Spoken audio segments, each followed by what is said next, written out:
দিনাজপুরের নবাবগঞ্জ উপজেলায় চাচির প্রতি দীর্ঘদিনের ক্ষোভ এবং ধন সম্পদের তুলনায় স্বল্পতার কারণে ঈর্ষান্বিত হয়ে ৭ বছর বয়সী সিরাজুল ইসলাম শামসকে হত্যা করার অভিযোগে তারই চাচাতো ভাই ২১ বছর বয়সী আমানুর ইসলামকে গ্রেফতার করা হয়েছে। রোববার সকাল 11:30টায় দিনাজপুর পুলিশ সুপার কার্যালয়ে আয়োজিত এক সংবাদ সম্মেলনে বিষয়টি নিশ্চিত করেছেন অতিরিক্ত পুলিশ সুপার মোহাম্মদ আনোয়ার হোসেন। কেন জানি সপ্তাহখানেক হলো বা এরকম ৭-৮ দিন হলো আমি খুব চাপ ফিল করছিলাম।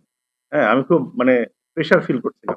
সংবাদ সম্মেলনে তিনি বলেছেন, শুক্রবার রাত আনুমানিক ৮টার দিকে আমানুল ইসলাম কৌশলে শিশুটিকে বাড়ি থেকে ডেকে নিয়ে যায়। পরে তাকে পাশের একটি মাদ্রাসার কক্ষে নিয়ে শ্বাসরোধের মাধ্যমে হত্যা করা হয় এবং ধারালো অস্ত্র দিয়ে শরীরের বিভিন্ন স্থানে আঘাত করা হয়। হত্যাকাণ্ডের পর লাশটি পাশের একটি ভুট্টা খেতে ফেলে রাখা হয়। ঘটনার দিন ইফতারের পরে সন্ধ্যা ৭:৪৫-৫০ এর দিকে শামসের বাসায় আসে হচ্ছে আমাদের আসামি আমান, এবং সে এসে সে বাসায় পাঞ্জাবি সেলাই করে নেওয়ার এবং ইস্ত্রি করে নেওয়ার অজুহাতে সে বাসায় আসে এবং শামসকে সুকৌশলে ডেকে নিয়ে ওই যে স্থানীয় মাদ্রাসা, আমি বললাম দারুস সুন্নাহ জান্নাতবাগ নুরানি ও কওমি হাফিজিয়া মাদ্রাসা, ওই মাদ্রাসার টিউবওয়েল ঘরে ওপেন একটা ছাদ খোলা একটা ঘর আছে, সেই ঘরে নিয়ে গিয়ে প্রথমে তার ভাষ্য মতে, আমরা এখনো ফাইনাল বলতে পারবো না, তার ভাষ্য মতে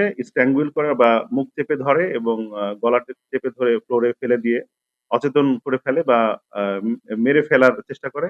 যখন অচেতন বা শরীর যখন একদম নেতিয়ে পড়ে, তখন সেখান থেকে আবার পার্শ্ববর্তী ভুট্টা ক্ষেতে, অর্থাৎ ওই মাদ্রাসার পাশে নিয়ে যায় এবং ভুট্টা ক্ষেতের ওখানে নিয়ে গিয়ে তার যে ছুরা ছিল, যেটা কাঠের হাতলযুক্ত, সেই ছুরা দিয়ে শরীরের বিভিন্ন জায়গায়, গলায়, আহ আহ পায়ের বিভিন্ন বা হাঁটুর বিভিন্ন জায়গায়, পায়ের নিচের রগ কাটার চেষ্টা করে, শরীরের বিভিন্ন জায়গায় জখম করে এবং মৃত্যু নিশ্চিত করে।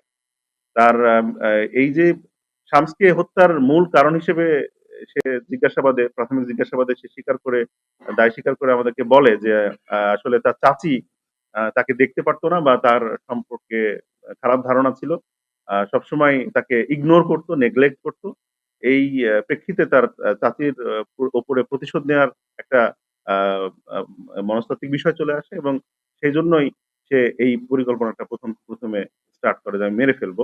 আরেকটি বিষয় ছিল যে চাচার সয় সম্পত্তি বা এই যদি ছেলে সন্তান না থাকে তাহলে এর একটা অংশীদার হতে পারবে সে, সেই কারণে আসলে এই শামসকে সে হত্যা করেছে বলে প্রাথমিকভাবে জানতে পারি।